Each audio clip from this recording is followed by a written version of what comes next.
Voilà, alors ça c'est l'application Start. Alors en fait, j'ai développé une petite application dans laquelle vous avez un backend avec Spring. Vous avez un Spring avec une base de données Postgres dans laquelle on va essayer de créer un chatbot. Comme ça, ce serait l'occasion de revenir sur quelque chose qu'on avait fait l'année dernière. Donc utiliser OpenAI notamment avec le système RAG pour créer un chatbot. L'essentiel, vous avez ici donc un backend qui est déjà fait, donc je vais vous le montrer. Il y a un front-end basé sur Angular. Et donc, dans un premier temps, on va télécharger ça, on va démarrer manuellement. Et après, on va essayer de créer les fichiers Dockerfile pour chaque projet et de compose YAML, etc. à la fin pour étudier donc toutes les étapes que nous avons faites jusqu'à présent. C'est clair? Voilà. Alors donc c'est donc la première. Donc vous allez faire un clone de ce projet-là, et après, bien sûr, vous allez le faire après. Et donc vous allez le retrouver ici. Alors je vais vous montrer d'abord qu'est-ce qu'il y a dans ce code source, et après on va essayer de regarder comment faire ça. Alors d'abord, il y a un backend. Alors dans le backend, qu'est-ce qu'il y a? Il y a donc déjà au niveau des dépendances, donc c'est un projet Spring classique. C'est un projet Spring Boot qui est basé sur la version 3.3.6, peu importe. Vous pouvez toujours garder les mêmes versions. J'ai Java 21. Donc j'ai Spring Data GPA, j'ai Spring Boot Web, j'ai H2 Database, j'ai des dépendances Llama. C'est-à-dire pour ça, c'est pour les LLM, si on veut utiliser donc un LLM Llama basé sur Spring AI. Ça, c'est pour OpenAI. Ça nous permet d'interagir avec GPT-4o, par exemple. Et comme on a un système RAG, donc on a besoin de PDF Document Reader, parce qu'on a besoin de prendre les fichiers PDF. On va les découper en chunks et après on va faire la vectorisation, on va les enregistrer dans la base de données. C'est comme ça qu'on peut créer un chatbot. Alors ici, donc, je vais utiliser Postgres. Mais quelle version de Postgres? La version qui supporte les bases de données vectorielles. Et justement, c'est pour cela qu'on va utiliser ici donc PG Vector Store, c'est Postgres Vector Store. Donc ça, c'est une version qui supporte les bases de données vectorielles qui sont très utiles pour les applications qui utilisent Retriever Augmented Generation. Alors, il y a aussi la dépendance Docker Compose. Alors, si vous créez un projet dans lequel vous intégrez Docker Compose, alors par défaut, Spring Starter vous crée un fichier compose.yaml. Et comme ça vous permet, donc, dès que vous démarrez l'application, automatiquement, il exécute le Docker Compose YAML. Ça peut être utile, mais ici, donc, je le mets, mais je vais le désactiver dans les dépendances. Voilà, il y a Lombok. Ça fait le tout. Alors, ça, c'est pour les dépendances. Alors, au niveau du code, alors vous avez, au niveau des entités, donc, j'ai créé une entité GPA que j'ai appelée cryptocurrency, c'est les crypto-monnaies, si vous voulez. On va essayer donc de créer juste une base de données dans laquelle on va gérer des crypto-monnaies. Donc, vous avez le ID, le nom de la crypto, le type, l'unité, les émissions, les règles de consensus, l'algorithme, le protocole, plateforme, website, communauté, etc. Bon, ça peut être n'importe quelle entité quelconque. Alors d'ailleurs, pour vous, vous n'êtes pas obligé, vous pouvez prendre n'importe quelle application dans laquelle vous avez Spring, Angular, et vous pouvez appliquer la même procédure. Alors cette application-là, donc vous avez un repository basé sur Spring Data comme d'habitude. Oui, donc currency, cryptocurrency repository. Après, vous avez un contrôleur. Alors d'abord, ce qu'on va faire, c'est que il y a un fichier ici que vous allez trouver. Il y a un fichier qui s'appelle crypto-monnaie whitebook PDF. Bon, pour moi, supposons que ça, c'est la base. C'est le fichier sur lequel je vais me baser pour faire mon chatbot.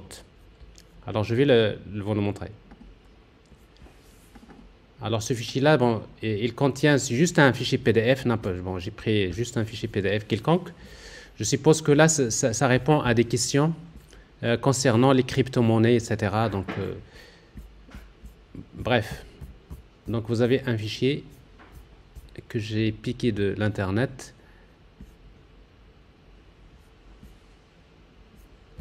Peu importe, vous pouvez prendre n'importe quel fichier PDF, n'importe lequel.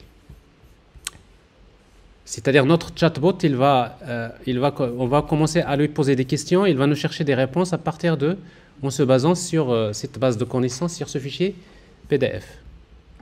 Alors pour cela, qu'est-ce qu'on va faire? Donc je rappelle que dans un système RAG, qu'est-ce qu'on fait? Vous avez un fichier data loader. Qu'est-ce qu'il fait? Tout simplement, bon, j'ai d'abord mon fichier PDF, donc comme ressource.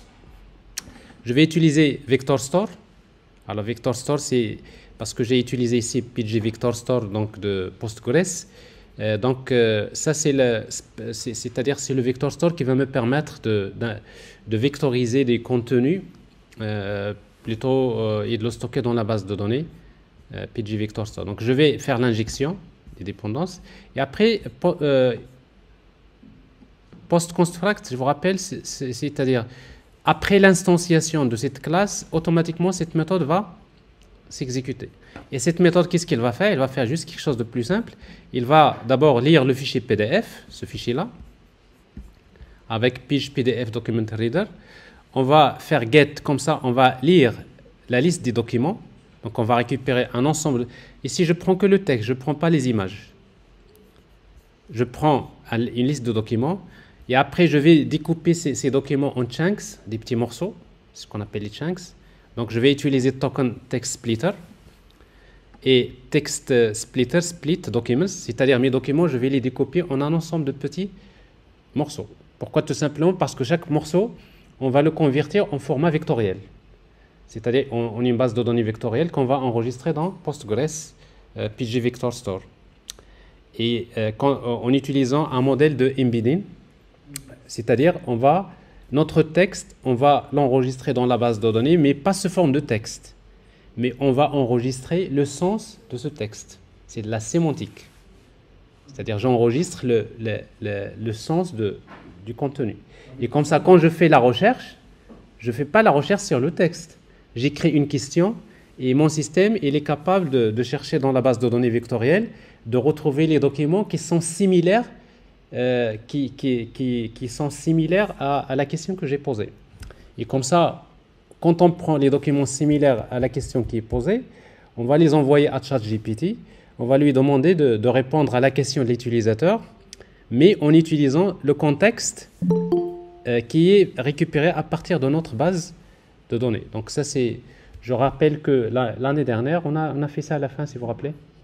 C'était la dernière partie qu'on avait travaillé l'année dernière, c'est comment créer ce genre de chatbot. Donc, je préfère encore y revenir. Je vous ai promis qu'on va encore détailler ça, parce que c'est une partie qui est très importante. Donc, j'aurai l'occasion de revenir en détail sur cette partie-là, mais c'est juste rappeler un peu ça. Donc, ça me permet d'obtenir les chunks, et après ces chunks, donc j'utilise accept. Maintenant, les chunks, ils vont être vectorisés, et ils vont être envoyés vers la base de données. Donc, ça, c'est quelque chose qui se fait au démarrage de l'application. C'est-à-dire, au démarrage de l'application, qu'est-ce que j'ai? J'ai un fichier PDF, 10 livres, je ne sais pas quoi. Je les ai pris, j'ai lu le contenu, ça devient du texte. J'ai découpé ce texte-là en un ensemble de chunks. Chaque chunk, il devient un vecteur, et tous les vecteurs-là sont enregistrés dans ma base de données. Ça, c'est la première des choses. Alors, après, maintenant, on veut créer un système RAG. Donc, vous avez ici donc, un chatbot controller. Alors, ici, donc, pour déjà le fichier application properties. Alors, le fichier application properties, donc, vous allez voir que j'utilise le port C8087. Je vais me baser sur OpenAI. Et je vais utiliser le modèle GPT-4o. C'est l'un des modèles aujourd'hui qui sont les plus puissants. Alors, pour que cette application puisse s'exécuter, il vous faut une API key. Donc, il vous faut une clé de OpenAI. OK? Alors, il va falloir se débrouiller. Donc, et la clé OpenAI, donc, pour moi, je vais la créer. Et je peux vous laisser une clé avec laquelle vous pouvez faire le TP après. Bon, en tout cas, c'est... Alors, au niveau de plateforme OpenAI, vous avez API Keys. Je vais créer une clé. Ici, je vais appeler Docker App. Et j'ai la clé. Et cette clé-là, vous allez la mettre ici. Elle est là. Alors ici, donc, je vais désactiver parce que vous ne pouvez pas utiliser en même temps donc soit Llama, soit ça. Donc si vous voulez, si vous avez une machine qui est un peu plus puissante, vous pouvez travailler avec Llama. Ici, donc, je vais désactiver Llama. Ollama. Je vais désactiver les modèles Ollama de Embedding. Et je vais désactiver également Docker Compose App parce que par défaut, c'est true. Ça veut dire que dès que je démarre l'application, automatiquement, il exécute Docker Compose. Moi, je ne veux pas ça. Je ne veux pas lier les choses. Je veux démarrer Docker Compose manuellement. Comme ça, on sépare les variables. Alors ici, donc, je suppose que j'ai besoin d'une base de données de type Postgres. Pour le moment, on suppose qu'il se trouve en localhost. Le port 5432. La base de données s'appelle DB Cryptocurrency. Le username, mot de passe. Alors ici, donc, pour la base de données, plutôt pour PG Vector Store, c'est-à-dire là où il va vectoriser les données, ben, je vais lui demander de me générer automatiquement une table qui permet de stocker donc, les vecteurs. Alors c'est pour cela que j'utilise la commande. Donc Spring AI Vector Store, PG Vector Store, initialize schema égale à true. C'est automatiquement, il génère la base de données PG Vector Store. Donc ça c'est Postgres, plutôt c'est GPA. Bon, soit l'une soit l'autre, mais j'ai utilisé les deux. En tout cas, ça c'est update, c'est-à-dire que si les tables n'existent pas, il va les créer pour la base de données. Parce que ici, donc, dans notre base de données, qu'est-ce qu'on va voir? On va voir une table, c'est pour stocker les documents, PDF, c'est les vector store, n'est-ce pas? Une table dans laquelle on stocke les documents. Et vous allez avoir une table pour les cryptocurrency. Donc ça, c'est deux choses séparées. Mais après, est-ce qu'il y a un lien dans cet exemple-là? Il n'y a pas de lien. Voilà, alors ça c'est l'application. Pour que cette application puisse s'exécuter, ben, vous avez besoin de démarrer d'abord Postgres. Et pour démarrer Postgres, vous allez voir ici, il y a un fichier Docker Compose. Alors, normalement, quand vous créez un projet avec Spring Starter et vous spécifiez de Docker Compose Support, dès qu'il voit que vous utilisez Postgres, il vous génère ce fichier-là. OK? Donc, au lieu d'aller, par exemple, rappelez-vous la dernière fois, pour démarrer Postgres, donc j'ai utilisé la commande docker run Postgres avec plein d'options, etc. D'accord? Au lieu de faire ça directement, ben je vais utiliser ce fichier Docker Compose. Je vais créer un service qui s'appelle pgvector. Le nom du conteneur que je vais démarrer s'appelle pgbstore. L'image, maintenant, je veux créer un conteneur à partir de quelle image? Voilà l'image de Postgres, mais le Postgres vers quelle version? Qui supporte les bases de données vectorielles. Okay? Alors, maintenant, vous savez, quand vous démarrez Postgres comme un conteneur Postgres, il a besoin de ces options, ces paramètres. Donc, PostgresDB, ça c'est le nom de la base de données. Username, password, 1, 2, 3, 4, et admin.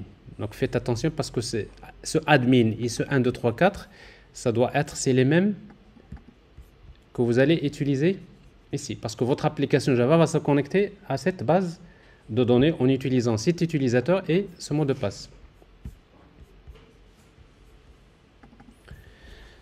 Alors, maintenant, nous avons également vu que quand vous démarrez une base de données Postgres, vous avez besoin de mapper les volumes. Parce que sinon, toute la base de données, il va la stocker à l'intérieur du conteneur. Donc, pour mapper les volumes, vous allez utiliser ces volumes. Donc, ici, pour cette base de données-là, je vais utiliser un volume qui s'appelle chatbot data. Et voilà, donc, je vais mapper ce chemin-là. Alors, toutes les données qui sont stockées dans ce dossier-là à l'intérieur du conteneur vont automatiquement être stockées dans la machine, dans le host, c'est-à-dire dans la machine où se trouve le conteneur, dans un volume qui s'appelle chatbot data. Donc le mapping du volume, je l'ai beaucoup traité la semaine avant. Ça fait quand même 3 semaines. Donc il faut y revenir. Et après maintenant, je vais mapper les ports.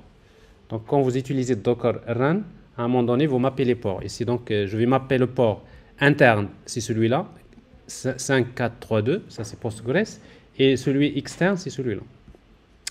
Et donc, maintenant, il faut déclarer les volumes, parce que vous faites référence ici à un volume qui s'appelle chatbot data, donc il faut utiliser, je déclare qu'en quoi il y a, c'est-à-dire je demande à Docker de me créer un volume qui s'appelle, voilà le nom du volume. Alors ça, c'est quelque chose qui est donné dans votre code source. Maintenant, je vais démarrer d'abord Postgres, ici. Alors pour cela, il faut être sûr que vous êtes bien dans le bon. Donc, sur de commande. Alors, je suis bien dans la racine du projet. Donc, qu'est-ce qu'il faut faire? Vous utilisez Docker Compose App. Pour le moment, dans notre fichier de Docker Compose, il n'y a que ce fichier-là. OK? Et c'est-à-dire qu'on va démarrer que la base de données. Après, on va le compléter pour le reste. Alors, donc, vous avez ici donc, la base de... Maintenant, et le conteneur Docker, plutôt Postgres est démarré. Et donc, je vous rappelle, si vous utilisez la commande Docker PS, ça permet de voir, donc vous voyez donc votre conteneur il est bien démarré. Voilà son ID, voilà les ports sont mappés, etc. Alors maintenant, du moment que j'ai maintenant le conteneur Postgres est démarré, je vais démarrer mon backend manuellement. Parce que tout ça, on va le faire avec Docker après. Alors, il faut démarrer l'application.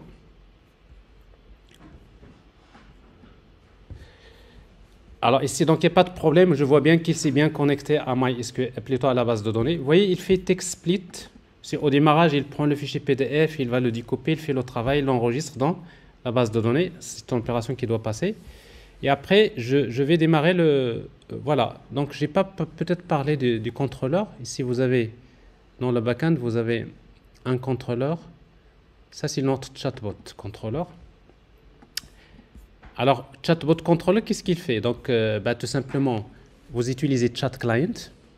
Chat client, c'est l'interface de Spring AI qui vous permet de communiquer avec n'importe quel LLM, avec n'importe quel modèle de l'intelligence artificielle. Et ça, c'est très intéressant. C'est-à-dire que ce soit Llama ou bien ChatGPT, ou plutôt OpenAI ou Mistral ou encore je ne sais pas quoi. Donc, vous utilisez la même interface. Alors, pour faire l'injection des dépendances, ici, donc, vous utilisez Chat Client Builder, Chat Client, et on aura besoin de communiquer avec Vector Store parce que nous avons besoin de faire une recherche de similarité. Alors, qu'est-ce qu'on va faire? Donc, vous avez un seul endpoint. Donc, quand on va chatter avec le chatbot, donc on va utiliser le endpoint chat. On va supposer que l'utilisateur va saisir le message, une question. Et maintenant, cette question-là, on va la prendre. On va utiliser chat client prompt. Et on va prendre user, c'est-à-dire on va prendre cette question-là. On va la mettre dans le prompt. Et on va envoyer la requête vers quel modèle? Vers quel modèle? Vers GPT-4o, n'est-ce pas? OpenAI. Mais en fait, notre chatbot, on ne va pas lui poser la même question. Mais je dois lui poser cette question. Je dois lui dire, réponds-moi à cette question, mais en utilisant le contexte que je vais récupérer à partir de la base de données. Normalement, avant de faire ça, il faudrait d'abord que je prenne le message, n'est-ce pas? Cette question de l'utilisateur. Je vais utiliser Vector Store et je vais faire une recherche sémantique, n'est-ce pas? Je vais vers la base de données pour chercher les documents similaires, c'est-à-dire dans la base de données vectorielle, je vais chercher quels sont les documents qui sont similaires. Cherche-moi d'abord dans ma base de données quels sont les différents paragraphes qui ont une relation avec cette question. زيت هذوك les documents, les chunks que j'ai récupérés de la base de données vectorielle, je vais les envoyer avec la requête, n'est-ce pas, vers OpenAI, et je vais lui demander, réponds-moi à cette question en utilisant ce contexte. Si tu trouves que dans le contexte que je t'ai donné, il n'y a pas de réponse à cette question, réponds-moi avec je ne sais pas.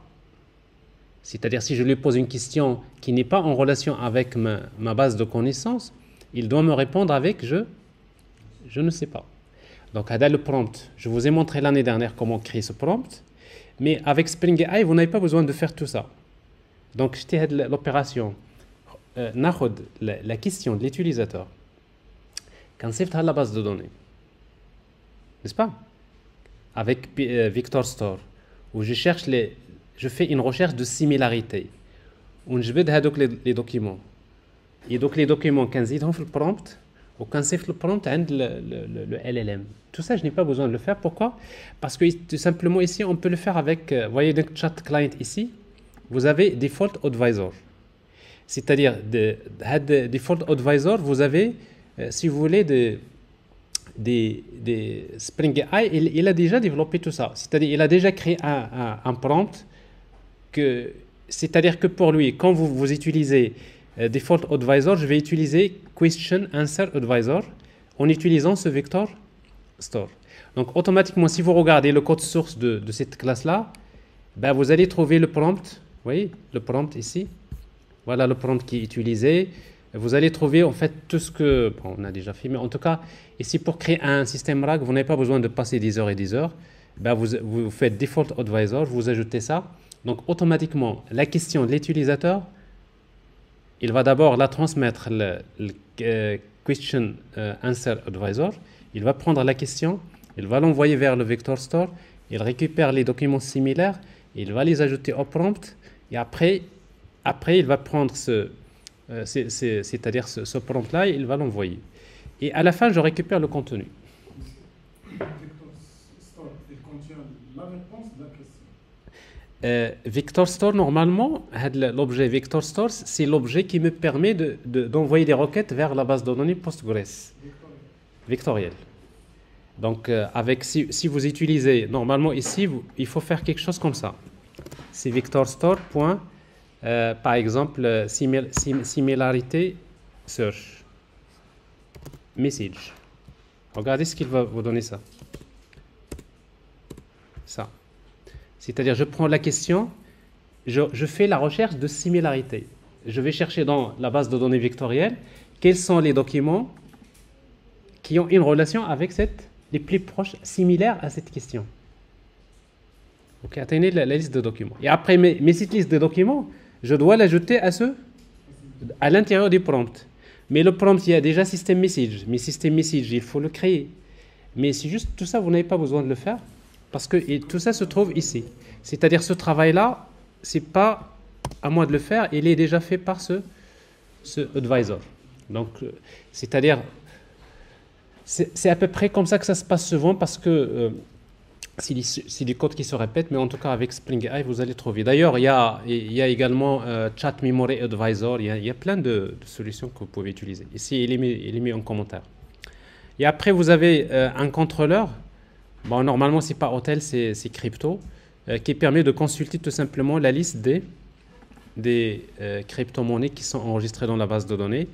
Alors, au démarrage de l'application, je vais enregistrer quelques crypto-monnaies avec des informations. Je vais enregistrer 4 enregistrements dans la base de données. Alors maintenant, le front-end. Alors, le front-end, c'est Angular, ici. Alors, je vais directement le démarrer.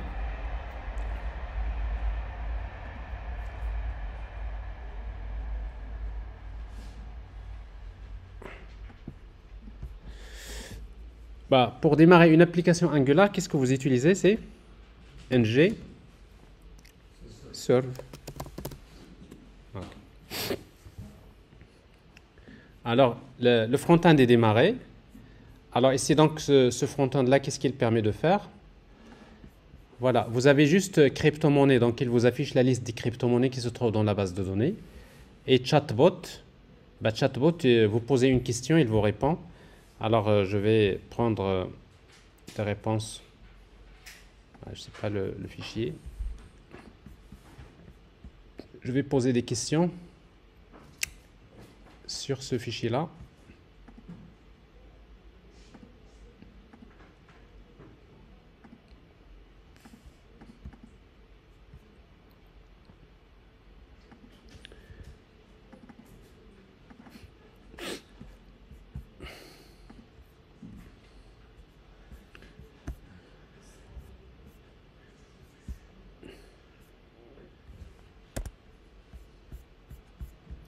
Là, je vais prendre une question comme ça, voilà. Par exemple, comment Paimium, je ne sais pas ce que c'est, s'inscrit dans ce nouveau écosystème, etc. Ben, je pose la question. Alors ici, directement, donc ça c'est le chatbot, vous voyez donc il arrive bien à me récupérer donc une réponse. Ben, je vais lui demander donc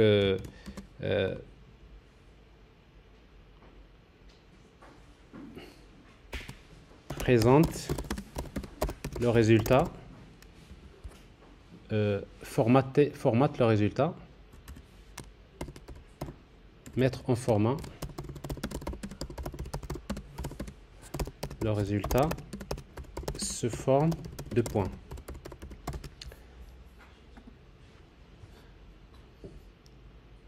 Donc normalement ici, donc c'est ChatGPT qui nous répond, mais il nous répond, vous voyez, donc il me donne une réponse, mais la réponse là, elle est basée sur ma base de connaissances. Donc là, ici, vous avez un chatbot basé sur RAG, Retriever Augmented Generation. Alors jusque-là, c'est pas ça l'objectif, parce que tout ça, je vous ai montré juste l'application, qu'est-ce qu'il contient. Alors maintenant, il faut créer les conteneurs pour ça. Alors pour cela, comme le temps un peu s'approche, alors qu'est-ce qu'il faut faire? Donc d'abord, on va créer une image Docker pour le backend, une image Docker pour le front-end, et après on va compléter le fichier Docker Compose. On voudrait qu'à la fin, on tape la commande Docker Compose app et tout va être démarré. C'est-à-dire on va démarrer le conteneur Postgres, on démarre le backend, on démarre le front-end, et donc forcément c'est ce qu'on cherche à faire dans cet exercice-là. Alors pour cela, donc on va créer, donc je vais arrêter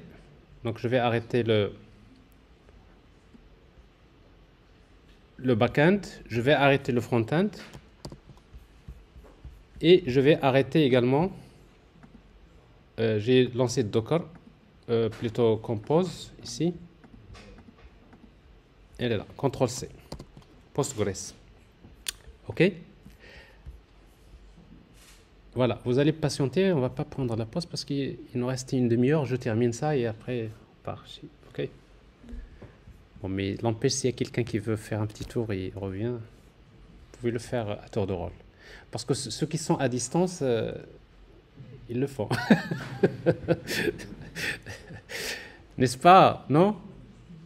Ils partent à la cuisine prendre un petit truc, ou peut-être ils s'endorment tranquillement. Honnêtement, oui. Oui. Voilà. Alors, voilà. Donc, ce qu'on va faire. Donc, déjà pour le backend. Le backend, c'est dans le dossier backend, je vais créer un fichier new file, Docker file. Excusez-moi, monsieur. Oui. Vous n'avez pas encore vous avez oublié de nous transmettre le lien du dépôt Git. Tu veux faire. Bah, tu patientes. À la fin, je te donne ça. Ok. Bah, si tu vas dans mon... Normalement, si tu vas vers... Oui, si tu veux travailler en même temps que moi, pas de problème. Je te donne.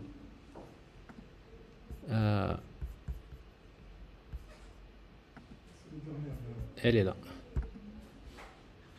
Copier.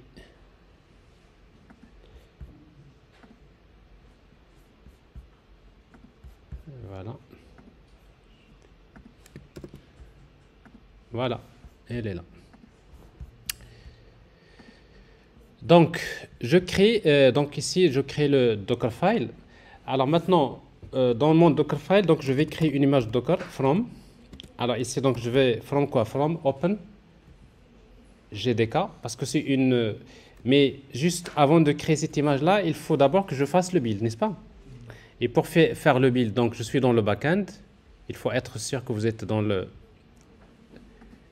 votre terminal. Je suis dans le backend. Vous voyez, donc je suis dans le backend. Quelle est la commande que je vais utiliser? C'est Maven.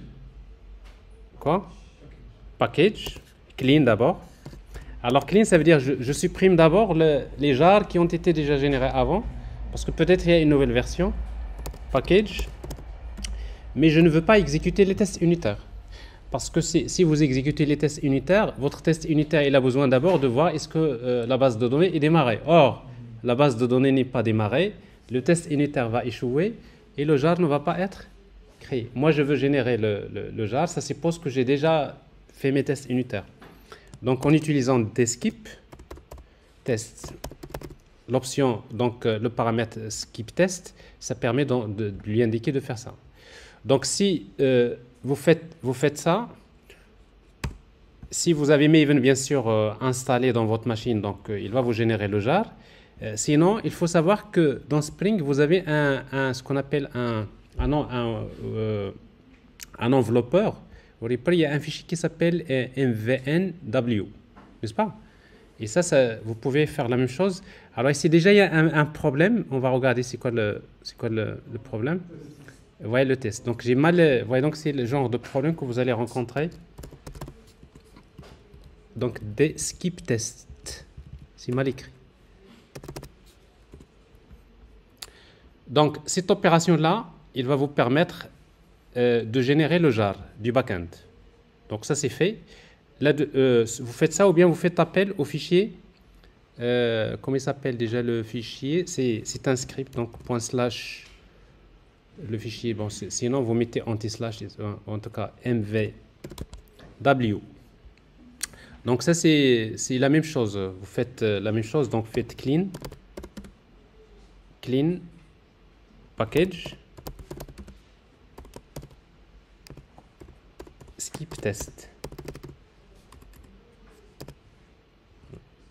Bon, c'est la même chose, donc ça vous permet, dans le cas où vous n'avez pas une version de Maven qui est installée. Mais en tout cas, sinon, vous pouvez utiliser la Maven et vous mettez ici clean package, j'exécute. N'est-ce pas? Clean package. Mais si vous faites ça, il ne faut pas exécuter les tests unitaires. Donc, il va falloir aller vers la commande, vous ajoutez le paramètre. Bon, enfin, en tout cas, ça, on sait le faire. Donc, ici, le plus important, c'est que je suppose que je dispose dans mon backend, j'ai dans target, vous voyez donc le fichier backend, quelle version qu'il a utilisé? 1.0.0.jar. Pourquoi 1.0.0? Parce que dans mon fichier pom.xml, j'ai spécifié ici ici la version, pas ici, dans le pom.xml du backend.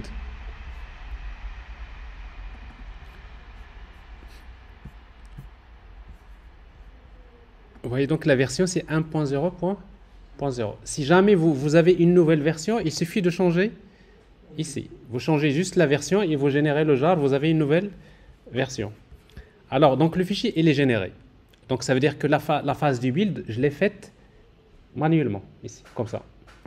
Alors maintenant je passe au Dockerfile et je vais ajouter donc mes commandes. Donc vous avez donc from open GDK, je vais utiliser Java OpenGDK 21. OpenGDK 21, bon, il y a plusieurs. Je dois aller plus vite parce que le temps. Alors, ici, donc, GitHub.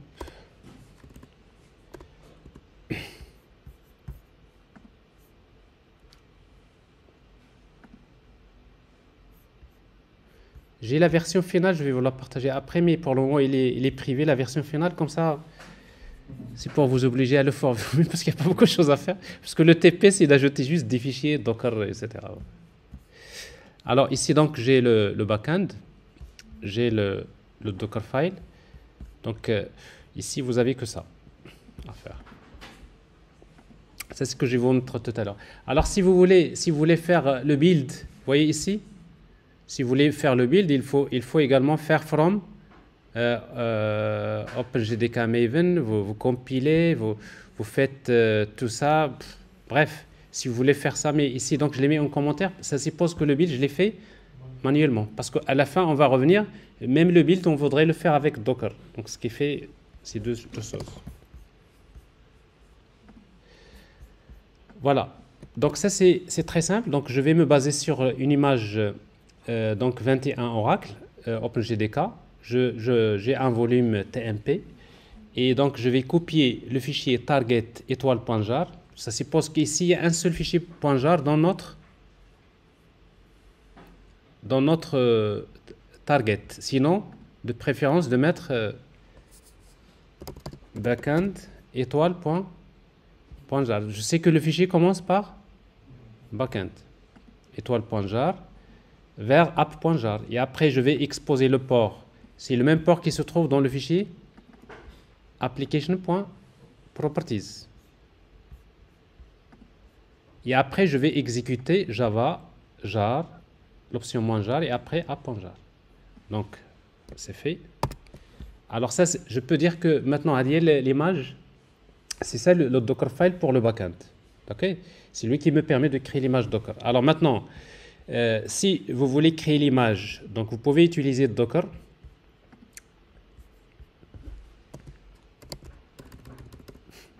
Alors, vous voyez ici, là où vous avez Dockerfile, vous pouvez utiliser Docker build. Build. Et c'est quoi l'option? C'est T. Le nom de l'image, backend, je ne sais pas, vous lui donnez le nom tel. Back. Deux points, la version, le tag. Et après le Dockerfile, point. C'est-à-dire où se trouve votre fichier Dockerfile. Alors, vous pouvez faire ça si vous faites ça. Ça vous permet, vous voyez donc ici, vous êtes en train. Regardez les couches. Donc, ici, donc vous venez de faire Docker Images. Donc, vous venez de créer une image. Vous avez créé une image Docker pour votre backend qui s'appelle back. C'est quoi le tag? C'est V1. Donc, ça, vous pouvez faire ça manuellement, mais parce que normalement, il faut faire ça, mais il faut l'attacher à un. Non, c'est pas, pour le moment, on n'a pas exécuté de conteneur. Si vous exécutez maintenant votre conteneur, ça ne va pas marcher. Mais tout ça, on va le faire dans le même fichier de Docker Compose. Alors, mais avant d'aller vers Docker Compose, je vais d'abord la même chose, créer mon front-end.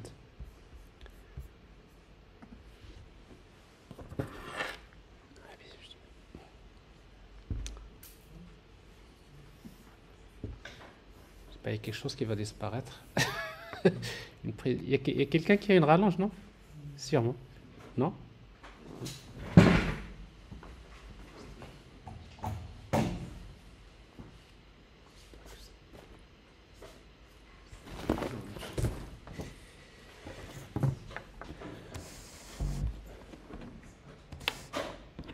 Voilà. Je ne voulais pas faire ça.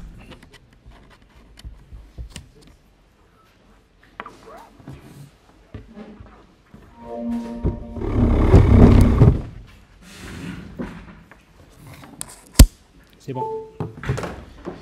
Ça tient.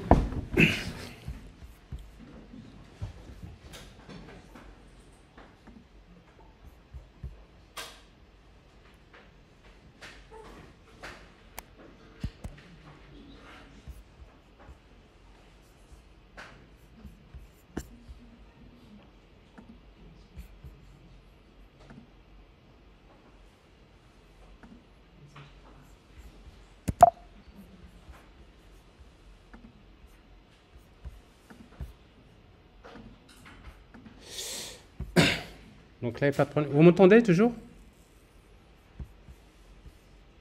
Oui, monsieur. Voilà. Alors après. Oui, merci. Alors après, on va faire la même chose pour le front-end. Donc on va créer le front-end, on va créer un fichier Dockerfile. Et ce Dockerfile, on va utiliser pour le front-end, on va utiliser ce fichier-là.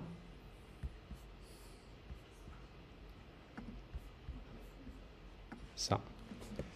Donc la même chose, ici je suppose que je vais me baser sur une image Nginx. Et si je veux faire le build, ben, il faut d'abord, je dois me baser d'abord sur Node.js. Et après, je copie le fichier package.json, je fais npm install. Ça, on peut le faire après. Mais ici, je ne vais pas le faire. Ben, tout simplement, pourquoi? Parce que c'est moi qui va faire le build.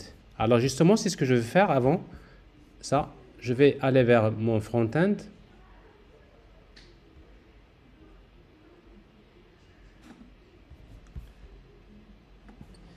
Alors pour faire le build de l'application Angular, vous allez utiliser ng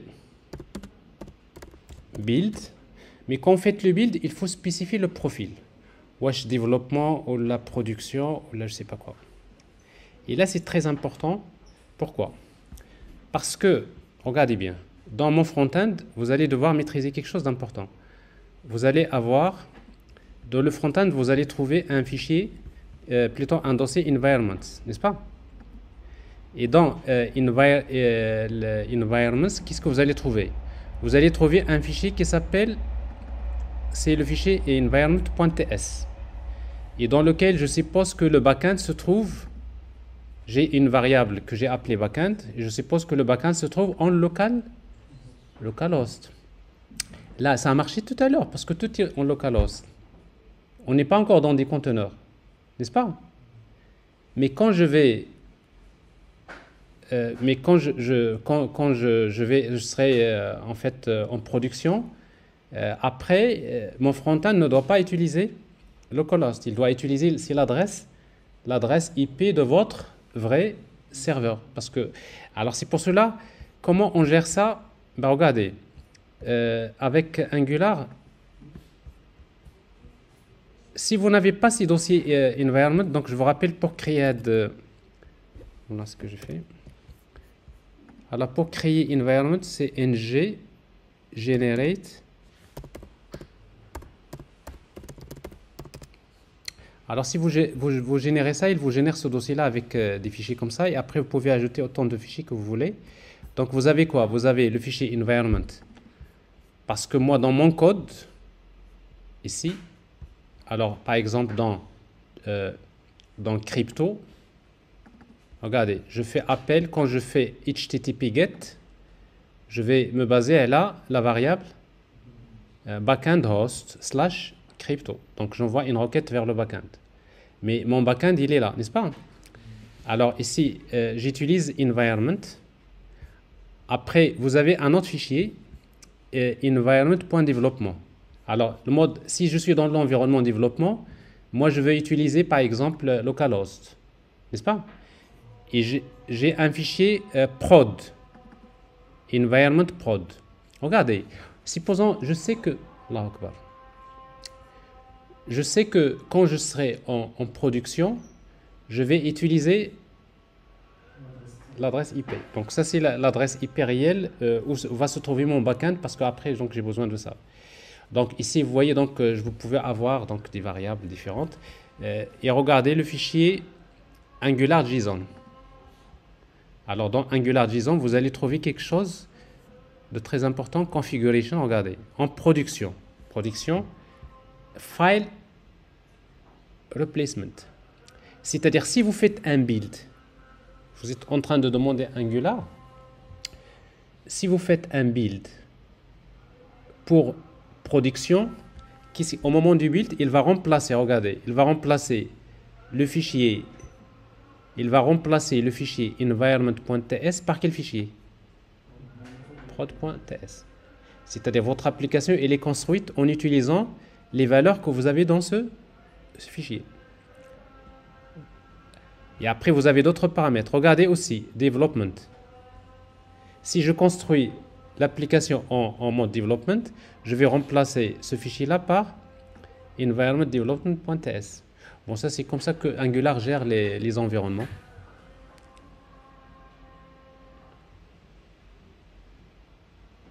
C'est clair?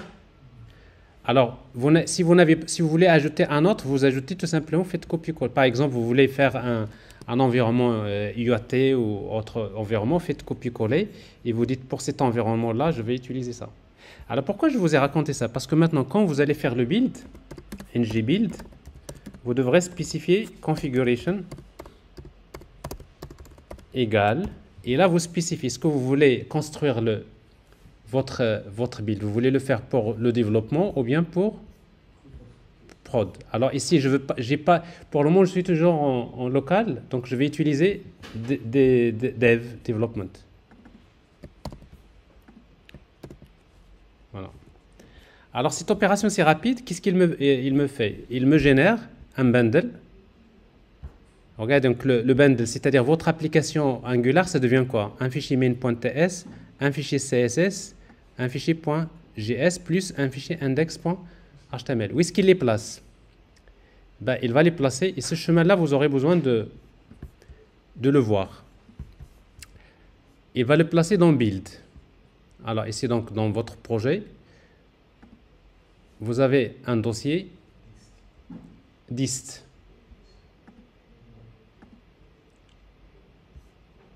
Dist, il est là. Alors dans dist, regardez, vous avez un dossier front-end. C'est quoi front-end? C'est le nom de votre projet. C'est-à-dire c'est le nom que vous allez trouver souvent dans le fichier package.json. Faites attention, c'est ce nom-là.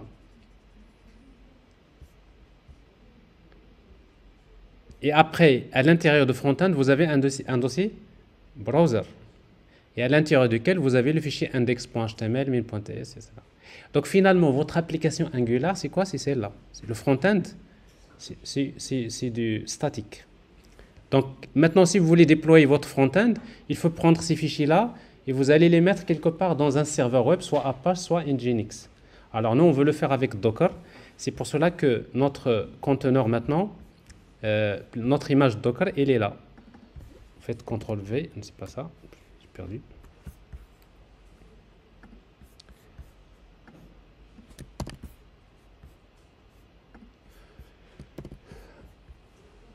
Alors, je vais me baser, donc l'image de base, c'est Nginx, la version Alpine.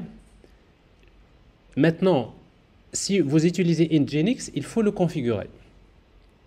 Et la configuration de Nginx se trouve dans un fichier qui s'appelle nginx-conf.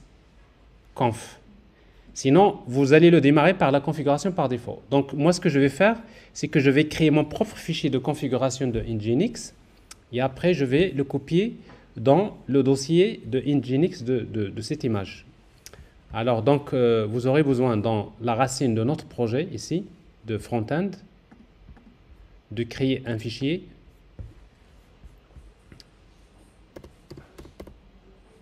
alors nginx.conf.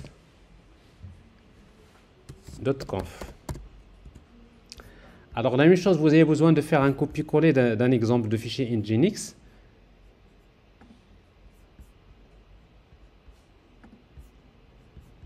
Voilà.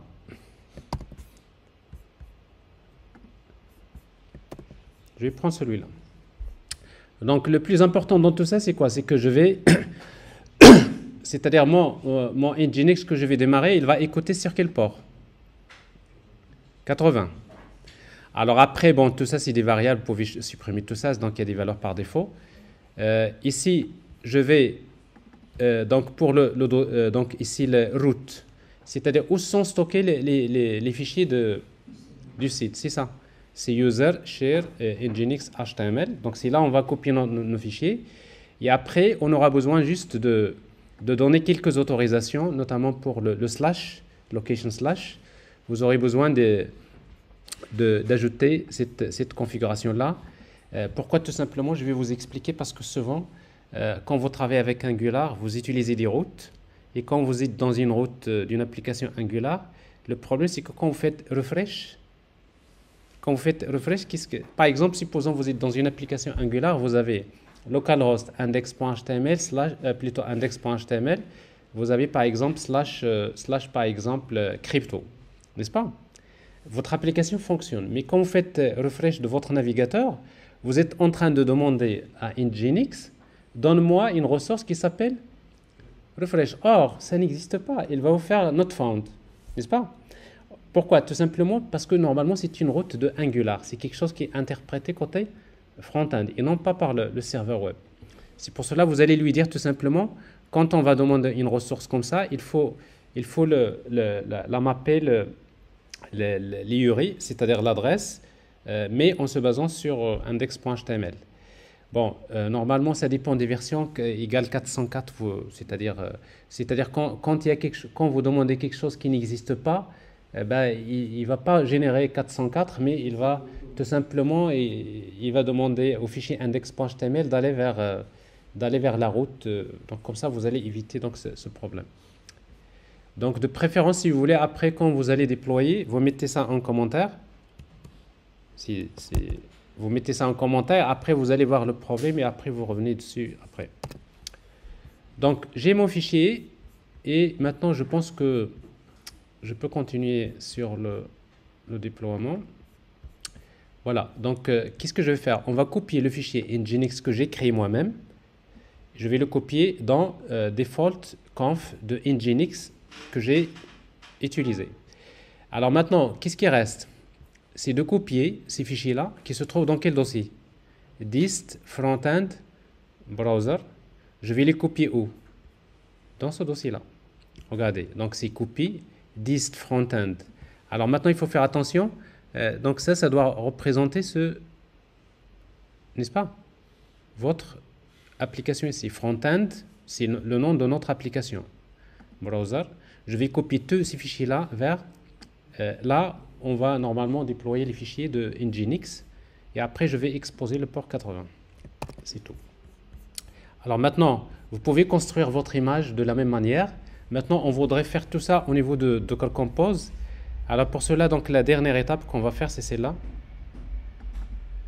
C'est dans le fichier Docker Compose. Qu'est-ce qu'on va faire? Regardez bien. D'abord, la première des choses, c'est que nous aurons besoin d'utiliser les networks. C'est-à-dire, je voudrais que, par exemple, ce pgvector store, je voudrais qu'il appartienne à un network. Alors ici, donc, le network, on va l'appeler par exemple,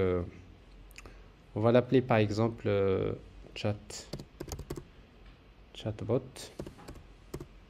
net network. Alors ça, c'est pour le premier service. Maintenant, il faut bien gérer ça. À ce niveau-là, ça c'est le premier service et là, le deuxième service. Alors le deuxième service, donc je vais l'appeler chatbot backend, par exemple. Back. Deux points. Alors chatbot backend, il est basé sur je vais utiliser d'abord build. Je vais faire un build sur quel fichier Dockerfile. Je suis maintenant à la racine, je vais vers le dossier / backend. Donc automatiquement, il va chercher à l'intérieur de backend, il va chercher le fichier Dockerfile. Je voudrais créer un conteneur. Le conteneur, je vais lui donner quel nom? Je vais l'appeler par exemple, bon, d'habitude on donne les mêmes noms que les services, mais ici donc faites attention, donc ça c'est chatbot backend container. Après, vous aurez besoin d'exposer les ports, mapper les ports. Donc je voudrais mapper le port. Quel port? Donc j'ai le port backend, c'est quel port?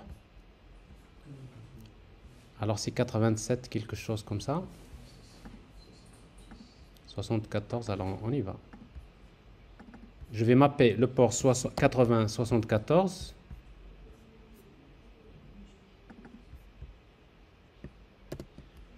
vers le port 8074. Je garde le même port, mais je peux changer. Ça c'est interne et ça c'est externe. Je voudrais appartenir au même network. Alors le network c'est chatbot.net. Et aussi je vais ajouter depends on pgvector. Ça veut dire quoi? C'est-à-dire je sais que ce service-là, il dépend de ce service. Alors comme ça, quand j'utilise Docker Compose App, il sait très bien qu'il doit d'abord démarrer celui-là avant de démarrer l'autre. Donc vous voyez donc les dépendances entre les services. Donc ça c'est pour le back-end. Alors pour le front-end, je fais la même chose. Alors ici donc c'est chatbot front. Alors la même chose, je vais faire un build sur le fichier, donc dans le dossier ./frontend. Donc c'est là il va trouver le fichier. Container name, je vais utiliser chatbot front.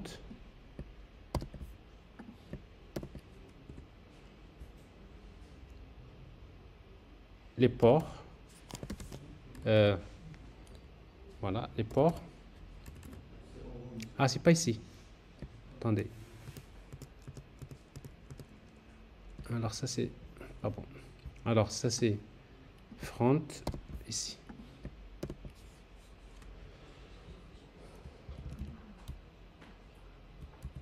Chatbot front. Alors je vais mapper les ports. Alors le port normalement c'est interne, c'est 80. Je vais le mapper avec, je vais pas utiliser 80 parce que se peut qu'il soit utilisé ici. Je vais utiliser par exemple 80-86. C'est-à-dire mon front-end se trouve sur le port 80-86. Je vais utiliser le même network.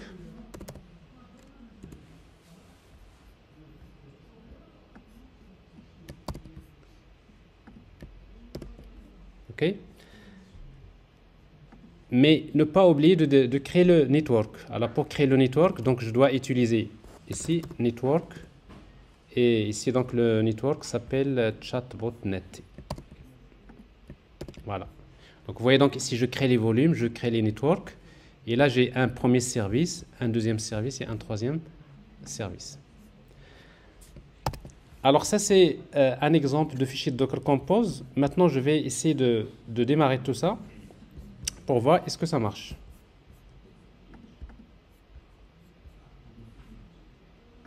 Donc je vais me placer dans la racine, c'est-à-dire là où vous allez trouver le fichier compose.yaml ou bien docker compose YAML. Et on va utiliser la commande docker compose app. Mais moi je vais faire app, mais je vais lui demander de reconstruire les images. Donc je dois utiliser l'option build. Alors il nous dit ici donc le network doit être une liste. Donc vous voyez donc ici pour que ce soit une liste il faut mettre des tirets. Les volumes la même chose ici, je pense.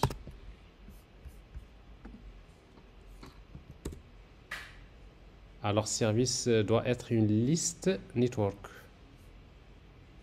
Ah d'accord. Alors ici donc network.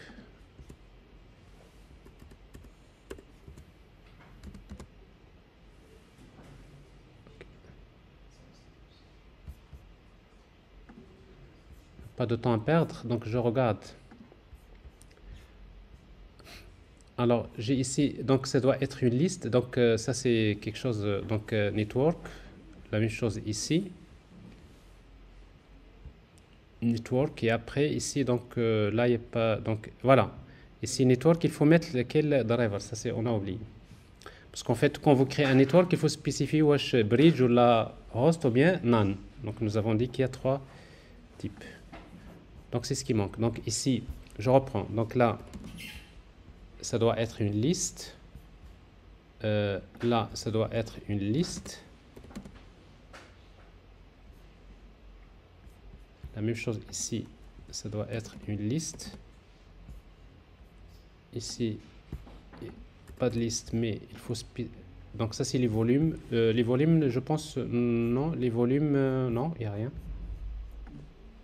Donc les volumes c'est comme ça. Network par contre, il faut mettre encore là et vous mettez driver bridge. Voilà. On va reconstruire. Alors ici depend must doit être une liste. Depends également doit être une liste.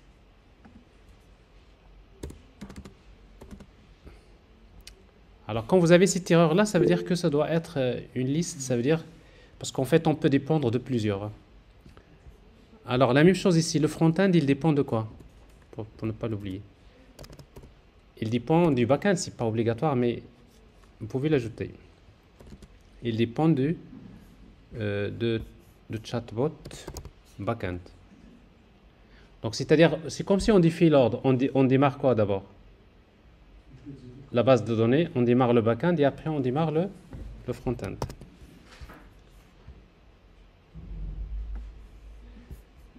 Alors, je fais build, voilà. Alors maintenant, il est en train de construire les images, il crée les images, il démarre le premier conteneur, il démarre le deuxième conteneur, et là il y a une exception, on va regarder pourquoi. Voilà, ici. Donc au démarrage,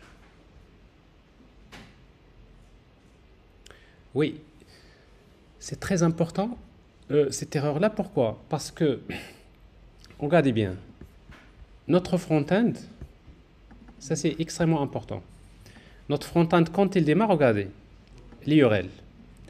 Alors l'URL, il veut se connecter à une base de données qui se trouve en local host. Mais maintenant, le backend, il se trouve dans un conteneur.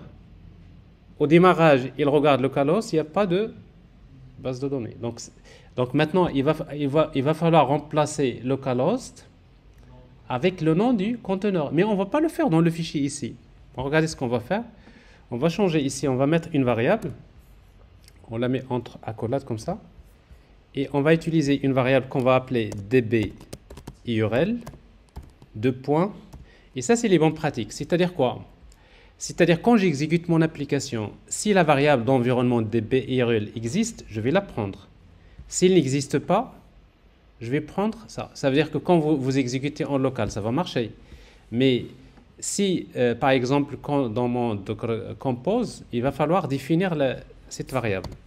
Ben, c'est ce que je vais faire. Je vais prendre ça, CTRL-C, et je vais la définir dans Docker Compose. Alors, Docker Compose, j'ai ici chatbot back, n'est-ce pas? J'ai les ports, etc. Mais j'ai les variables d'environnement. Alors, j'ai ici une variable qui s'appelle db_url égale à quoi? À la place maintenant de localhost, qu'est-ce que je dois mettre? Je vais mettre le nom de ce conteneur. Vous voyez donc container name, il s'appelle quoi? pg dbstore. Donc je dois mettre ici à la place de localhost pg victor store. Maintenant, quand je démarre mon application, il va démarrer le conteneur, mais il va transmettre la variable d'environnement db_url. Et là, on connaît déjà le nom du conteneur. Est-ce que c'est clair? Non? Je répète.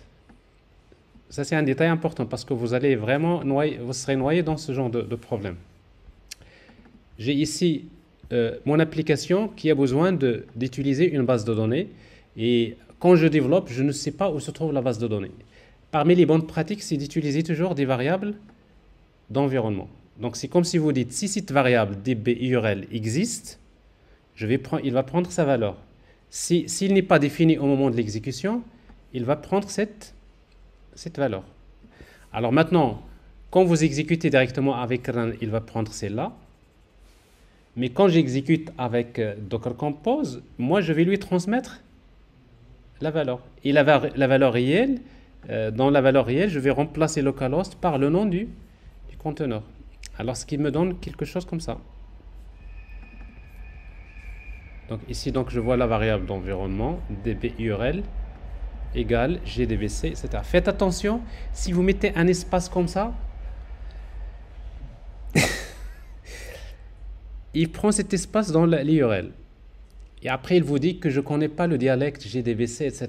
Vous allez commencer à chercher. Ben, faites attention. Bon, ça, c'est l'URL.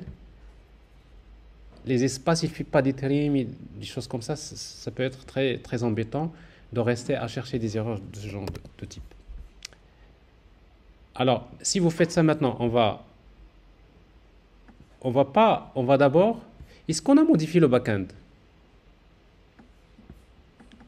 Ben, on a modifié quelque chose dans le backend, n'est-ce pas? Si on a modifié, il faut régénérer le jar. Il ne faut pas oublier. Donc, notre jar, je reviens vers là où je l'ai généré. C'est pas ici, c'est ici. Pas ici.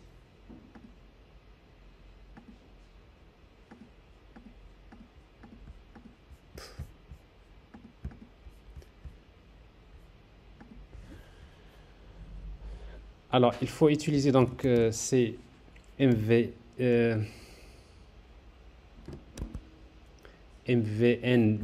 J'utilise donc ce wrapper. Et j'utilise donc quoi? Clean. Ce genre de commande, il faut la répéter plusieurs fois. On a package, skip, test. Voilà. Donc, je régénère le jar parce que le build, je ne le fais pas dans Docker build. Je le fais indépendamment. Et maintenant, quand je lance mon conteneur, ici, je vais d'abord faire CTRL-C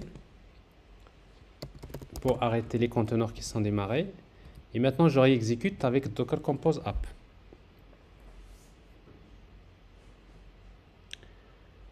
Bon, cette fois-ci, a priori, donc tout est démarré. Et donc, il démarre les conteneurs. Vous voyez ici, il fait split, il va vers la base de données, tout va bien. Alors, ici, donc notre front-end, si tout marche bien, notre front-end, il est sur quel port?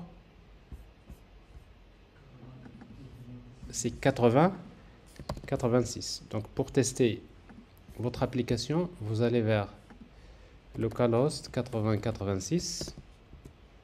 Vous voyez donc votre front-end.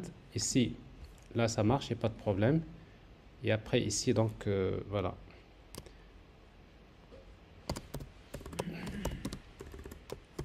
Titre, document.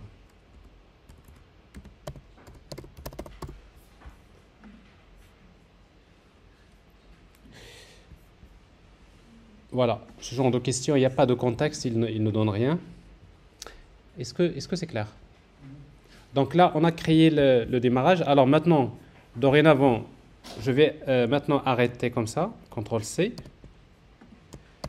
Mais après, donc, pour démarrer réellement en production, et si vous voulez démarrer, bon ça, on va le laisser pour une étape après.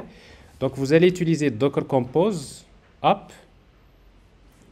Qu'est-ce qu'il vous faut si vous voulez démarrer réellement? Il vous faut quoi? Il vous faut uniquement le fichier Docker Compose YAML, n'est-ce pas? Mais Docker Compose YAML, il a besoin de construire les images. Mais les images, il va les construire à partir de quoi? Ben, il vous faut le fichier jar du backend, n'est-ce pas? Pour votre backend, il vous faut un seul fichier.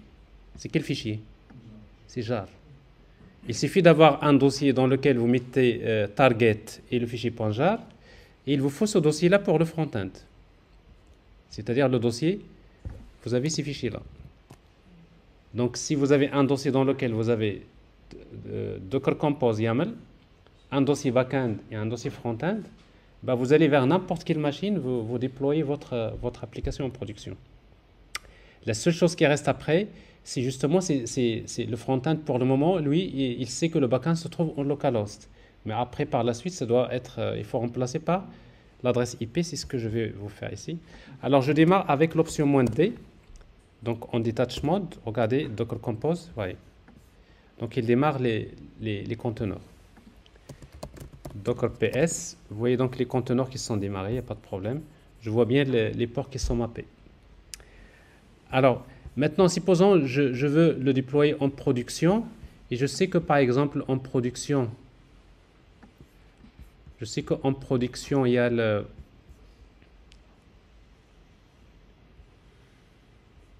je dois utiliser le fichier prod, donc je dois régénérer ici les builds.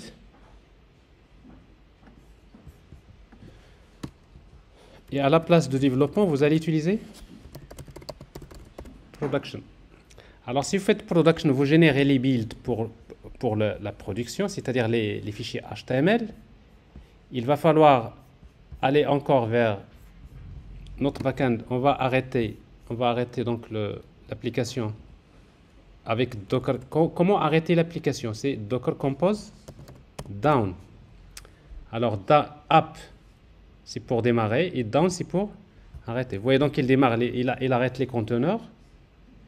Je dois encore régénérer, cette fois-ci avec l'option build. L'application, elle est démarrée, mais ça ne va pas marcher, regardez. J'ai le front-end, il est là, mais quand je clique, il n'y a rien qui se passe. Pourquoi? Parce que maintenant, mon front-end, il utilise une adresse IP qui ne correspond pas à ma machine. Donc d'ailleurs, si vous voyez les outils de développement,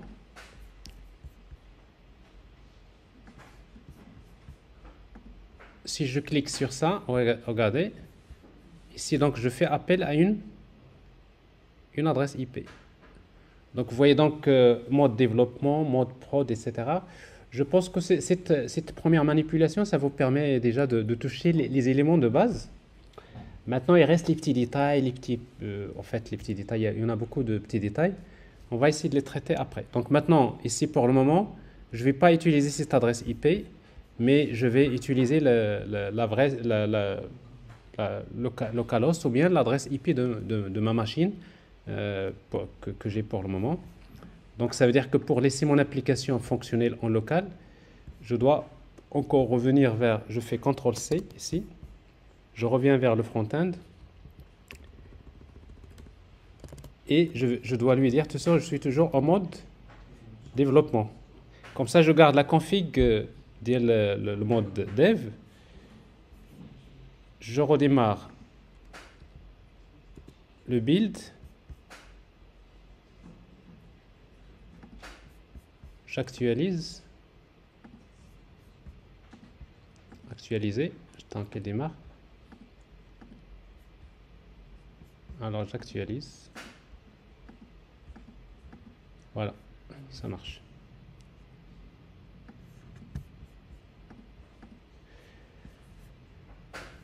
Voilà. Donc sans Docker, vraiment vous allez partir chez vous à la vasine, vous aurez mal à la tête. Quand tout le monde. Et ça ne marche pas, n'est-ce pas? Mais ce qui est bien, c'est qu'à la fin, c'est que la seule commande que vous allez exécuter pour déployer, c'est cette commande-là, docker compose app, et vous mettez, dès comme ça, vous démarrez les conteneurs en mode en detachment. Donc vous déployez l'application. Si vous voulez la déployer dans un serveur, à distance, il suffit dans votre machine d'utiliser une variable d'environnement dockerhost et vous mettez TCP, l'adresse IP de votre serveur où vous avez exposé Docker. Vous faites la même chose et vos conteneurs, ils sont dans votre serveur distant. Alors maintenant, pour le moment, tous les conteneurs sont dans ma machine. Pourquoi? Parce que c'est moi qui exécute Docker Compose App. Mais maintenant, je voudrais que les conteneurs soient distribués dans plusieurs machines. Donc là, vous aurez besoin de Kubernetes. Si vous avez un cluster Kubernetes, maintenant, c'est Kubernetes qui va exécuter cette commande, c'est pas vous. Voilà, donc c'est ça la question. Qui va exécuter cette commande? Est-ce que c'est moi ou bien c'est Kubernetes? Si c'est moi, donc c'est moi qui dois faire l'orchestration. C'est-à-dire, c'est moi les conteneurs seront dans ma machine. Mais si c'est Kubernetes qui va exécuter ça, bah Kubernetes, chaque conteneur, il l'envoie dans une machine, il distribue ça, il va le surveiller. Si le conteneur est bloqué, il va le redémarrer. Donc ça veut dire que c'est lui qui va surveiller la santé des conteneurs. Et comme ça, vous allez revenir en arrière. Et vous allez avoir un tableau de bord et vous commencez à voir ça, c'est rouge, c'est noir, etc. etc. Bon, voilà. On va s'arrêter à ce niveau-là. Je pense qu'on a fait en fait, l'objectif, c'était ça, c'est de vous rappeler les commandes de base de Docker et surtout de terminer avec un exemple d'application. Donc maintenant, je compte sur vous de voir, en fait, de récupérer ce code source et de refaire cette démonstration. Alors, pour que votre chatbot puisse fonctionner, vous pouvez utiliser je vais vous laisser cette clé-là, d'accord? pour cette clé OpenAI, bah, je vais désactiver. Je vais la désactiver donc 2 semaines. Ça fait? Parce que là, vous consommez, moi je paye, d'accord? Je paye pas trop, mais faut pas- Ok. Alors, ici, donc voilà la clé. Je vais vous la laisser sur le chat.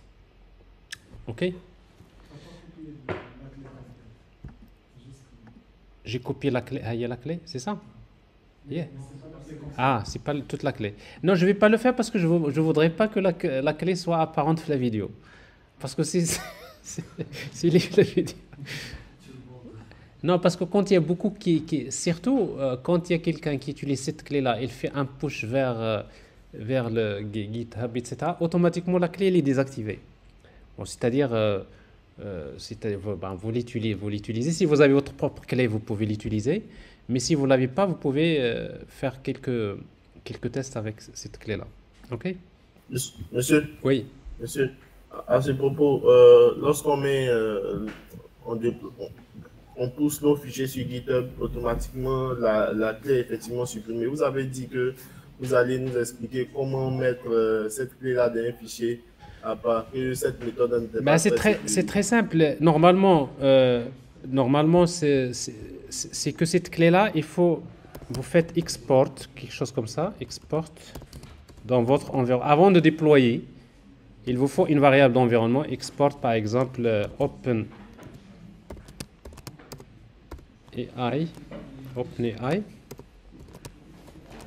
API key égale, vous mettez votre clé ici, d'accord? Entrée. Donc vous avez une variable d'environnement. Ça dépend si tu travailles sur Windows, etc. Mais là, à la place de cela, tu mets tout simplement la variable d'environnement. C'est-à-dire c'est là.